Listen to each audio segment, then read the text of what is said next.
We know the grid is undergoing massive change, which creates massive opportunities for local energy. The Energy Changemakers podcast offers rich conversations with industry leaders to help you and your company capture opportunities to build the decentralized grid. I'm your host, Elisa Wood. Welcome to the Energy Changemakers podcast. Hey everyone, Elisa Wood here from Energy Changemakers. So I wrote an article last year. It was titled, What a New Federal Proceeding Reveals About Distributed Energy's Role in the AI Race. It talked about how virtual power plants can serve data centers. Shortly after, I got an email from Aikin, CEO of Dynamic Grid, saying my article got something wrong.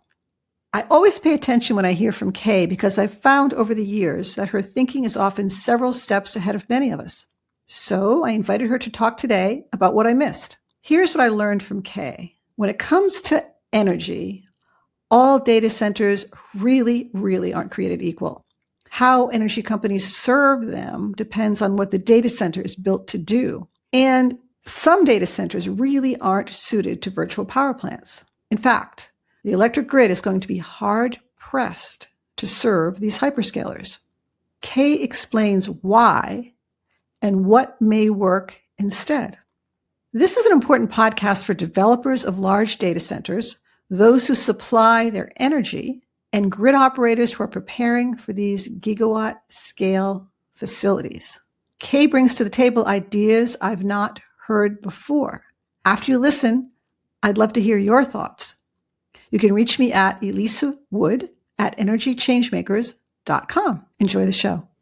Hey, Kay, how are you today? I'm doing wonderful. I'm glad to be here. Very glad to have you here. Every time I hear from you, it's always a new insight for me. So thanks for being on the podcast today. And thanks for talking about this topic. Data centers, of course, are at the center of this industry's attention right now. And so are virtual power plants. So tell me a little bit about where my thinking went wrong or what I was missing in that article that you read. So there's more to what VPPs generally handle, which is peak demand or capacity on the system. There's more engineering background that data centers can affect on the grid, and especially the AI training center. So there's three types of data centers. There's the standard data center that Amazon uses for e-commerce. And those loads are fairly flat. They go up and down, so people get shopping at 6 p.m. or 7 p.m., so the load goes up a bit. And at 2 a.m., the load goes down. So there's pretty decent statistics on how they're going to react. And they don't change in load very quickly. They slowly ramp up and slowly ramp down. Then there's inference engines. And an inference engine is when you use ChatGPT to write something. So you say, ChatGPT, write me an email that says A, B, C, D. And it does that. And those loads also are fairly constant, predictable, much like the load predictions that the ISOs do now, ERCOT, ISO New England, PJM. They make very good, accurate estimates of what load is so that they can dispatch generators or storage.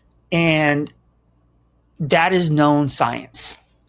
But the new Stargate in Texas and the AI Innovation Campus in Pennsylvania being run by Amazon, these are very different loads.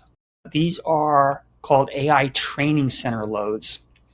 And there was a very interesting paper came out by the National Electricity Reliability Corporation, NERC, on these large loads. And they didn't talk just about large loads. They talked about large loads overall, but the thing that I pulled out of this is how AI training data centers can really change the responses of the grid at large. How is that? How do they change it? So there's something called ramp rate.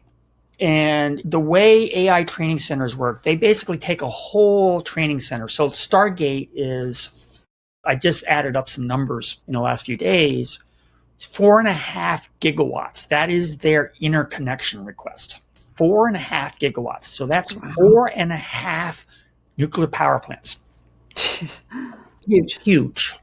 And these data centers, because of the way training happens, they give it a whole pile of data. They are using what are called deep convolutional networks. And if you know anything about neural nets, and I'm not going to go in the AI world, but there are a whole pile of layers, and there are weights of these layers. And basically, they're just algorithms that if this is this much, change my weight by X. But you have to send the data to it and then let the whole process continue. You can't stop it in the middle. You can't shard it, what's called sharding in the data world. You can't break up the data load. You have to just let it run.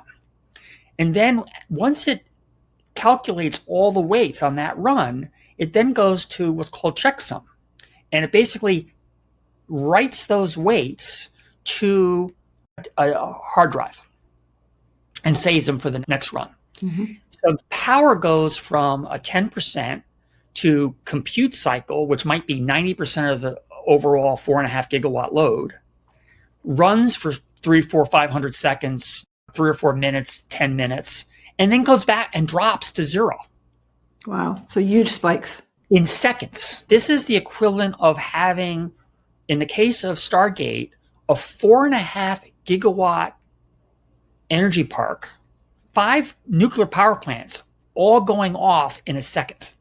Wow. The stability, the frequency and voltage will just collapse on the entire system.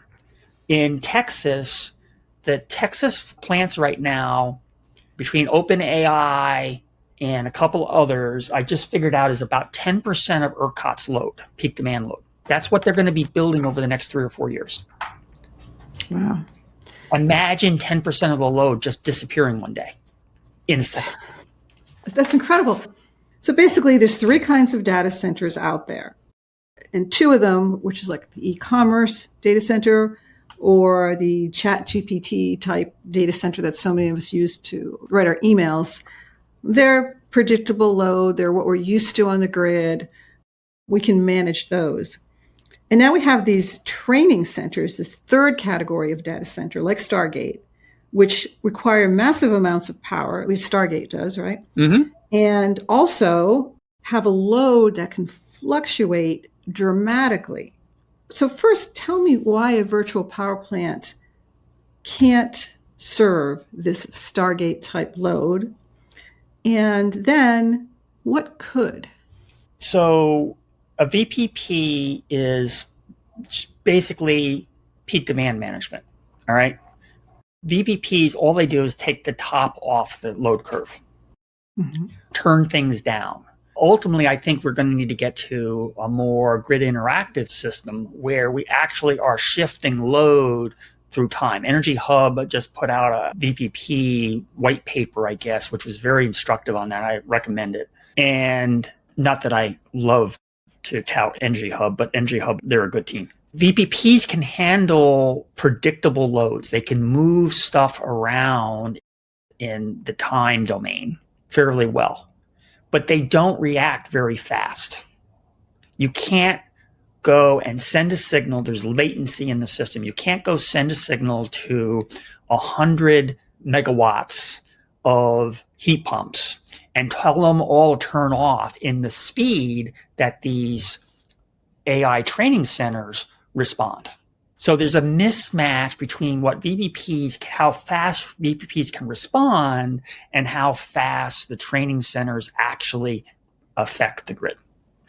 So that leads to the second part of my question then. So if not VPPs, if not distributed energy, what do we need to build that could respond this quickly? It's not going to be nuclear power plants, No, right? It's going to be batteries. It's going to be redesigning how data centers are built. And ERCOT and PJM are starting to pull back and say, wait a second, we need to do a study on grid stability before you can interconnect.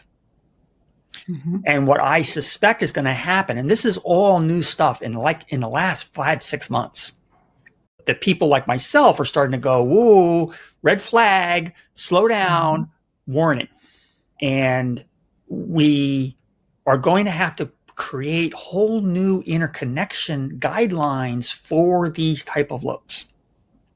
And that's probably going to mean we're going to have to fully power condition all of the power being pulled from the data center. And that's going to require very fast acting batteries or very large battery systems with all the power being flowed through inverters. So that will give you that speed and the capacity that we'd need for the Stargate type data center. And in fact, the inverters are even going to have to be redesigned to a certain extent. Inverters don't even respond that quickly to some of this stuff. So we need new inverters and we need new batteries. Yep. Wow. I think the inverters are the easier part. I think it's possible. They have to increase clock speed and increase the reaction of the electronics inside the inverters. I think we can get there. Batteries are going to be a harder problem. So the typical lithium iron phosphate battery, LFP, that we all are used to now, have very low what's called C rates, charge and discharge rates. They have between 0.5 and 1 C.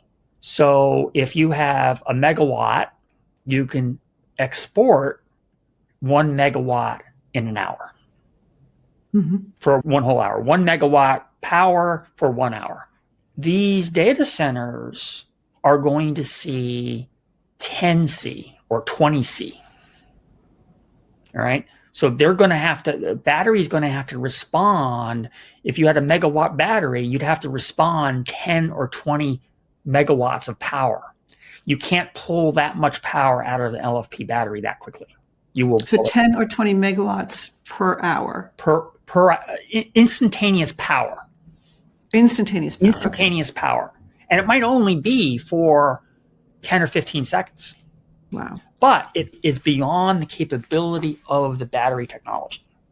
And what about just the sheer size of these batteries? What are we looking at in terms of what this field of batteries would look like? So we're currently building, Dynamic Grid is currently building a lithium titanium oxide battery. It comes out of Japan. That is a high C rate battery. And I've done some analysis where, say, a 200 megawatt capacity training data center would need 24 megawatt hours of battery, LTO battery, lithium titanium oxide, and a 200 megawatt inverter. So we need a whole bank of, just like they have gas generators, you would need a whole bank. In fact, we're building a uninterruptible power system for the entire building. That is very quickly. Right now, they have UPS systems, basically so that the UPS can back up the power for all the servers until the generators kick on. But they're going to have to change the architecture of how they design these things, not only expand the size of the UPS systems, but also expand how, instead of just providing backup power, they actually condition all the power so they don't make any grid impacts. Interesting. So how far away are we from this? And will this delay the Stargates of the world from becoming interconnected? I mean, it seems like there's a lot of work to be done here. There's a lot of work to be done. So I'm on the Gridwise Architecture Council, and I was talking to one of the members who's involved in Stargate. And they are looking at these new architectures because they're not going to get interconnection. ERCOT will not let them connect, because once you do in the frequency domain, so there's multiple domains. There's power domain, there's energy domain, frequency domain. And in the frequency domain, the stability effects from these data centers are going to affect the entire stability of ERCOT.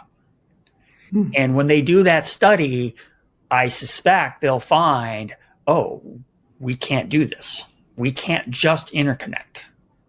We are either going to have to build a whole microgrid that we don't even connect to the grid. And of course, these are hyperscalers. We're going to be talking about hyper power conditioning. So how realistic is it to build a microgrid that would have the capacity for this kind of data center? Technically, it's possible. The Meta data center in Louisiana is actually going to have 1.5 gigawatts of power generation in gas turbines, co-located with the data center. So that's a microgrid. I mean, if you don't have an interconnection, that's a standalone microgrid. So the technology is there, but I don't know if we're going to be able to get the equipment we need quickly enough. So potentially this would be a off-grid gas-fired microgrid. It would not be a solar battery configuration that are so popular. Natural gas would be. Yeah, I mean, think about building a 1.5 gigawatt solar array. You have to build, because solar is a 18% utilization. You'd have to build, 7.5 gigawatt solar array. Enormous. You need 7 times, say, 15 hours. You're going to need a couple hundred gigawatts of storage to do it with renewables. That's a heavy lift. It's a huge lift. Yeah, it doesn't seem at all feasible. So it seems like the choices here for the data center anyway are you either do attempt to do this natural gas-fired microgrid, off-grid, or you have a pretty long wait before you're ever going to open your doors. What I propose is you interconnect with basically a supersized UPS, and you run all the power through your inverters, your power conditioning equipment. That can be done relatively quickly. And would that dramatically change either the timeline or the type of construction that would need to be done for a data center, or is it just more of the same? More, but more. Well, it definitely changed their power architecture, their system architecture. So this NERC study talked about some of this, of proposed architectures for handling this power conditioning problem. Well, I guess what I'm trying to get at is how much more time will this take? Equipment aside, right? Waiting for equipment. These guys are moving fast. These guys are throwing money at it. So this gentleman I was talking to, and I don't know if I can mention, a very large French company, I'll say that.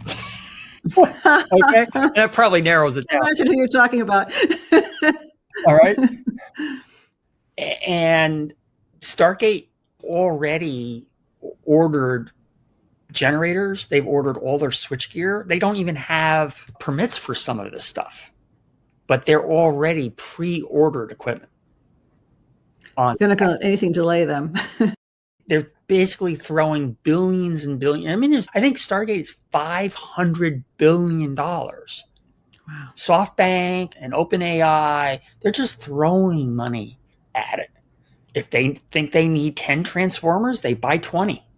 So how is this all going to work with this very slow regulatory ISO driven system that we have in the power industry? I can see the data centers throwing a lot of money at getting their equipment, at getting their architecture down, at figuring out the issues they're going to have to deal with, but they're still going to face that difficulty in interconnection, especially if there's alarm bells going off now about the size of these mega data centers, these Stargate type data centers.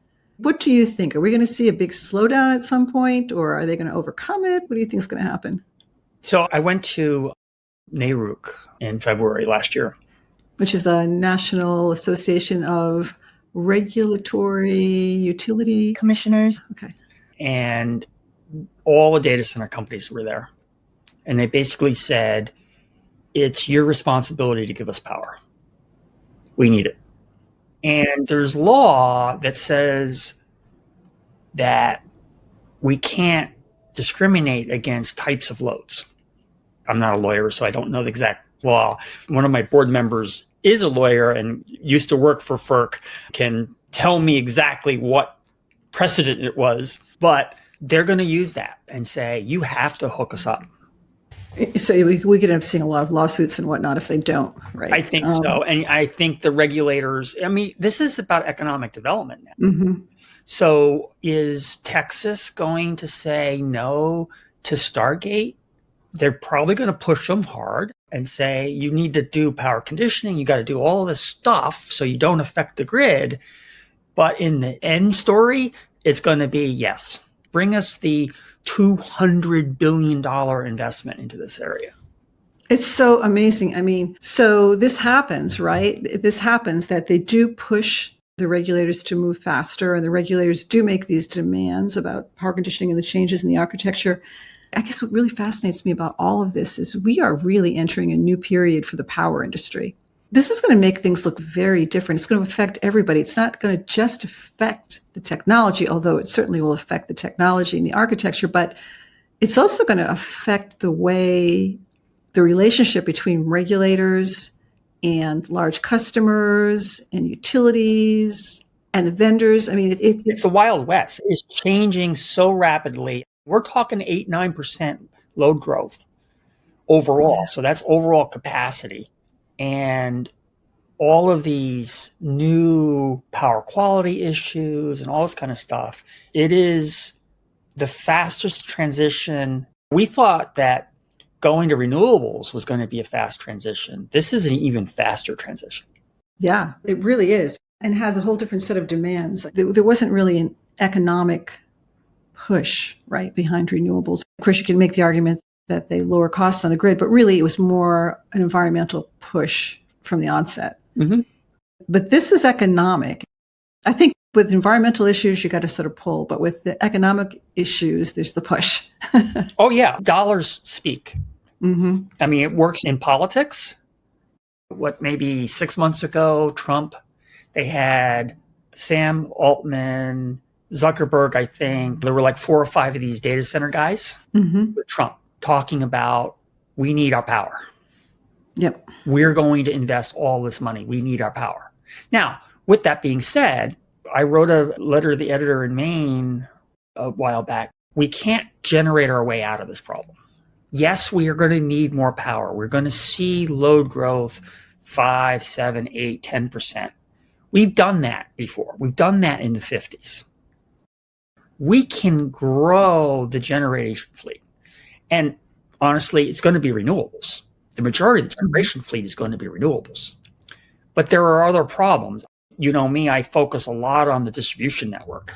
As we add DERs, as we electrify, our infrastructure is so old and so undersized that we are running into limits. Maine just finished their integrated distribution planning effort, and 42% of their circuits will be overloaded by 2030. And this has got nothing to do with the data centers. Nothing to do with data centers. This is just the EVs and the solar panels and rooftop solar panels and all of these things coming pumps out. And yeah, that is nothing. So we have this huge problem on the distribution system. And a guy named Doug Hausman did some studies that it's $10 trillion to rebuild our distribution infrastructure. And then we have this other side of the problem of these data centers creating grid instabilities. And generation doesn't solve either one of them. So what does? Controls, new system architectures. This is the reason why I'm in the GridWise Architecture Council. This is about grid architecture. This is how do we design our system? How do we redesign it? You've had Mark Patterson on. How do we build a bridge to the future? And so much of the design is so different today than it was in the 50s because now everything is software based. Yes. Fascinating stuff. Okay, so I always find you to be one of the most forward-thinking people I know in this industry. Unfortunately, it hurts me because people don't understand me. Right. That's what happens with people who are forward-thinking, right? You're 10 steps ahead of everybody and trying to explain it to them. So I'll put you on the spot and say, like, where are we going to be in 5 years with all of this? Are we going to be a mess? Are we going to fix this? What's it going to look like? Ratepayers going to be paying a fortune. What do you see? I think rates are going to go up. I think electricity for everybody, costs are going to go up for everybody. We just cannot get around it. We have massive amounts of infrastructure that has to be built and rebuilt. We have historically over the last 30 years, because of flat load growth, we have underinvested in infrastructure. And it includes every infrastructure, subways, roads, everything. But In this case, electrical infrastructure. We have not invested in it. I'll give you a case in point. I don't know. Should I say this? I do a lot of regulation work, a lot of work with regulatory efforts. And I see Office of Public Advocates or the consumer watchdogs in states. When a utility comes to them and says, we need to rebuild this substation because we don't have enough, they immediately go to what's going to be the ratepayer impact, not the ratepayer impact over the next 10 years. Very often that you put a substation in, you can hook up more DER to the substation. They look at what's the impact in dollars to the consumer today. And the OPAs say no. And we've been doing this for the last 40 years. No forward thinking. Yep. It's akin to the CEO only concerned about the quarterly earnings, right? Quarterly earnings. Right now. Yeah. That's exactly right. So we've so underinvested in our infrastructure that we are now between a rock and a hard place. We can't get beyond this, and it's going to cost more money. Now, there are ways, if we can change the incentive structures, and now I'm on my high horse, I guess, if we can change the infrastructure incentives to utilities to find cost savings rather than building assets. So they immediately go to its state of Maine, $3 billion investment plan.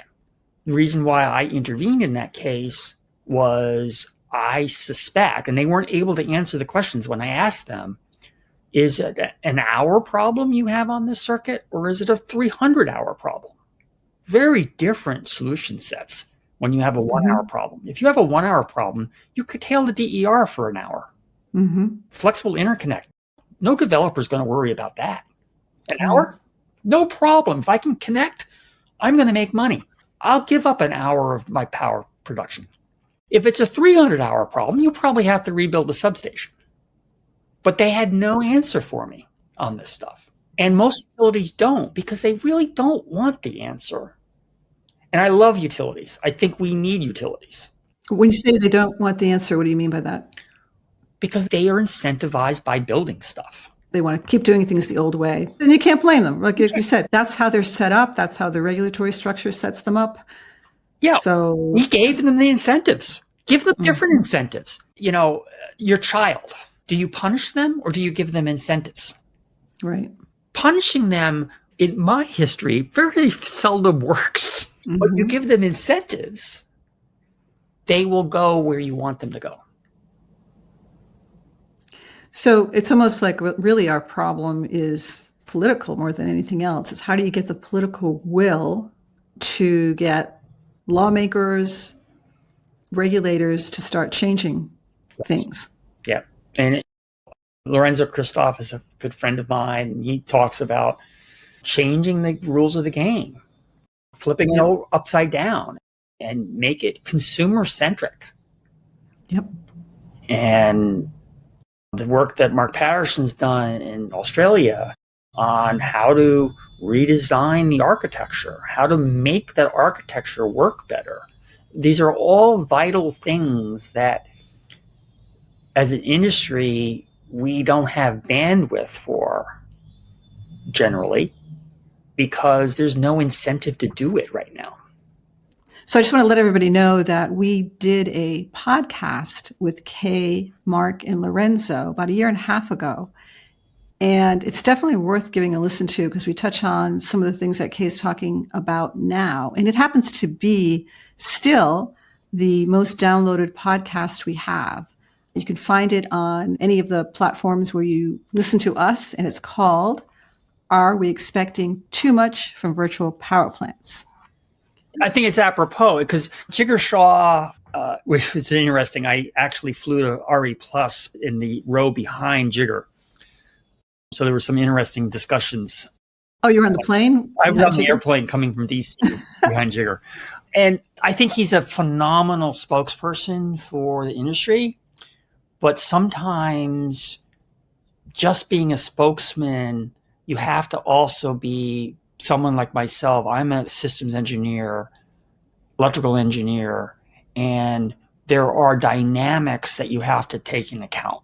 Mm-hmm. And generally, solutions aren't always just simple. And everyone's talking about VPPs, and VPPs are part of the solution. They can do a lot. They're generally not temporally responsive enough.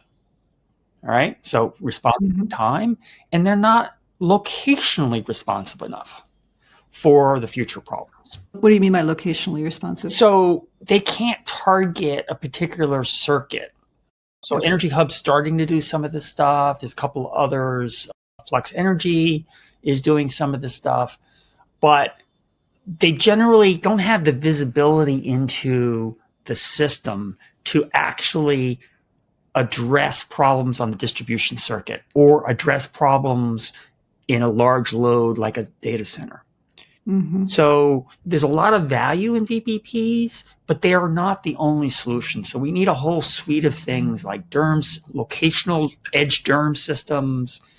We need batteries in the distribution circuit, in the transmission level, at data centers. We need a host of technologies, and that is grid architecture. That is looking at the system as a whole rather than as a bunch of parts. Mm-hmm. And we always, as a society, we always try to make it simple and look at one part. I'm a systems thinker. My partner, Dr. Carol Johnson, was one of the prime examples of this, of fighting against the idea that you can break things down and solve them. You not only have to look at the tree, but you also have to look at the forest at the same time. And you have to look at both. There's complementary strategies when you look at the forest among the trees. Yeah, and the problem I think that we have in the power industry is that we are many different companies that have many different solutions, and everybody's pushing their solution, right? So Yep. Those who will benefit from VPPs are pushing VPPs as the solution. And those who see gas-fired generation as the solution, they're pushing that. And so it creates a lot of noise out there, and kind of the impression that if you just got this one thing, it would all be okay. The silver bullet problem. You solve the problem with the silver bullet. Well, there is no silver bullet. Exactly. And that's why I love talking to you, because you do come at it from a systems approach. And this is a system, and it's the most complex system in the world. And yeah, so we need thinking like yours. And so I really appreciate you being on the show today. This is the reason why I'm on the Gridwise Architecture Council, trying to really get power systems architecture to the forefront. I think is really, really important. And I have a new effort right now, and if I can, I'm going to put my plug in. Go for it. My new systems thinking website called Regenerative Futures, which is www.innovate, INOV, the number 8 futures. So Innovate Futures, and INOV8 is actually my main license plate. Ah, funny. We'll put this in the chat notes too, so people can find it. And really talks about the systems thinking problems that we've created for ourselves by not looking at the holistic whole view at the same time we look at the little pieces. Fantastic. Well, thank you, Kay. This has been a fascinating discussion as always, and I look forward to every conversation we have. Yeah, I do too. This is fun. Thank you for joining us today on the Energy Changemakers podcast. I hope today's conversation has inspired you to think differently about the role of distributed energy in our society. If you enjoyed this episode, please subscribe to our podcast on your favorite platform and consider leaving us a review. You can help us shape the dialogue around energy. Go to energychangemakers.com, subscribe to our newsletter, and join our community. Together, we can make a real difference in how quickly we can make our grid local, equitable, and clean.